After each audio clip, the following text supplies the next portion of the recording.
talk about the art of residencies, and we're going to have 6 artists speaking with you and talking about their residency and how that goes. My presentation is about a residency I spent at the Cité International des Arts Studios in Paris during May and June last year, so it was 10 months ago. How did I get there, you may ask?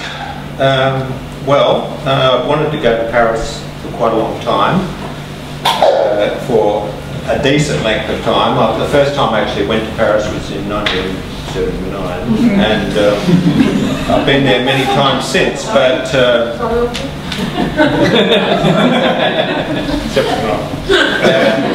and I'd applied several times through the Australia Council and also the Power Institute through the University of New South Wales.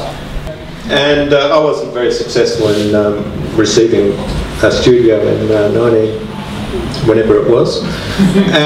So I went to Paris in 2011. I had a show at a little gallery called Paris Concret, and while I was there I checked out the studios, and I realised it was possible to apply direct. So I got an application form off the desk, and then when I got back to Fremantle, I got onto their website and discovered they have a form you can just download off their website. It's a very basic form. It's basically like that.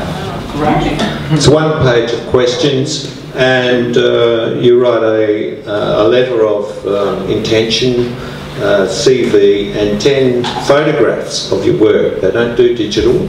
They have to be printed photographs, which are in a dossier. So I sent that in, and naturally I was extremely excited to be selected from a field of candidates, and I went to Paris in May to commence. Prior to leaving, I'd spent several months taking weekly French lessons to give me a basic understanding and the ability to communicate in a simple fashion with the locals. There's a word peut-être, which is very handy, which means perhaps. You say that to just about every question. But after about 3 or 4 times I realised that you don't really know what you're talking about. But their English is far better than my limited grasp of French. So I've got a very small selection of images from the many taken. Too much to compress into 5 to 10 minutes, but for the interest of those here I thought I'd talk about studio. And this first image is the Cité studio complex, this building with the large green copper roof. It's situated on the Seine, as you can see at the front there. It's in the Marais district, which is French for marsh. So it's in the swampy area of Paris. It's about 5 minutes walk from Notre Dame, and a short metro ride from most interesting places that you want to visit in Paris. Not only visual artists or craftspeople in the studios, but there's also writers and playwrights, musicians and singers, and you hear them rehearsing daily and nightly throughout the building. Sometimes it's great, sometimes it's a little late, but it's part of being in the space. And there's artists arriving constantly, really, from all over the world. Some stay for 2 months, some stay for up to 12 months in residence. And it's a massive organisation. There's something like 140 studios just in this area here. It's a 5-level building, and there's weekly exhibitions and recitals and concerts in the space, and the whole thing is run by a huge team of maintenance people and administration in a very typically French efficient manner. As we all know, Paris is an amazingly beautiful city with street details of historical buildings. Just walking around is a real buzz. But with 150 world-class museums, plus numerous private galleries, it's very hard to run out of places to visit in just 2 months. And in fact, some artists hardly produced any work at all, being so swept up in sightseeing and going to concerts and performances every day. There's no expectations from the organisation for you to actually produce work, but they do offer you, they have every couple of months an open studio night where all the artists can show their works, and they also have a space in the basement where you can rent for a very reasonable rate to show your work for a week or so. It's also possible to organise your own independent show in your studio, which I did at the end of the stay, and invite people under your own costs to come and look. So, image 2. This is my studio, taken when I first arrived. They're fairly basic but adequate spaces. The building was built in the 60s, so not a lot have changed since it was first built. It's got a nice space to work in, which is sort of around to the left here, of about 4 by 5 metres. There's a bank of windows looking out onto a courtyard on the right hand side, and around the corner you can see my bed. And if you just do the next image, you see the kitchen, which is fairly limited. The little 2-burner operation on the right there, it's probably been there since the 60s as well. But you know, with so many great restaurants within a few minutes walk, I didn't really spend a lot of time cooking. There is internal heating, very necessary in winter, but certainly not in summer.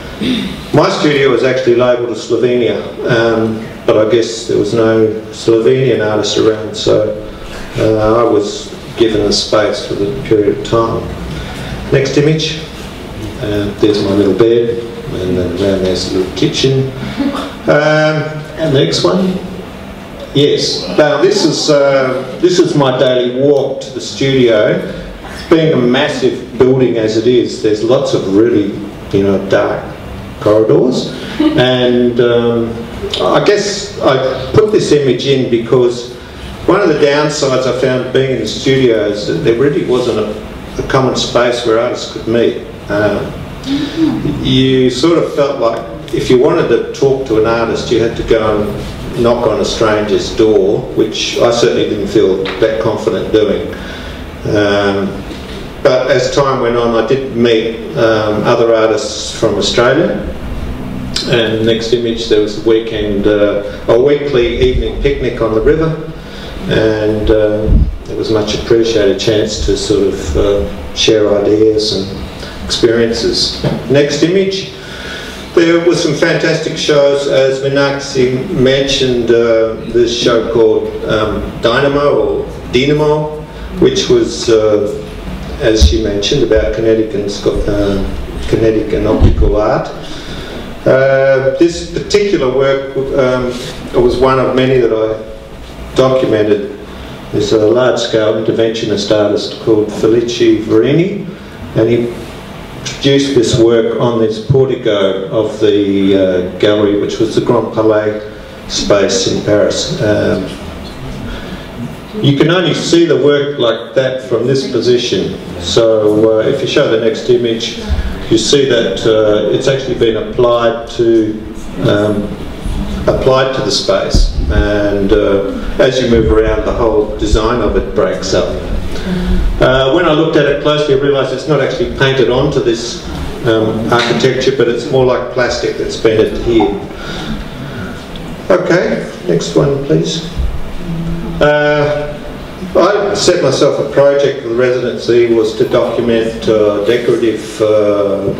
decorative patterns in architecture, on walls, ceilings, floors, throughout Paris and beyond, and I was quite attuned to these features while I walked around, and sometimes in a planned fashion, sometimes aimlessly, would come across patterns. But one place that was recommended to me was Notre Dame Cathedral in Amiens, which is north of Paris, which they said had this amazing collection of black and white patterns. optical type geometric patterns in black and white stone, and I used that as a starting point for a group of paintings with the next image there. All of these patterns were on the floors of this cathedral, and I used that to produce a group of these black and white works. The next image. This group of paintings on paper were intended to be a selection of patterns reflecting my transition from Fremantle to Paris over the period of the residency. Some were residual ideas, but others were patterns that I saw within museums and shops and places around Paris.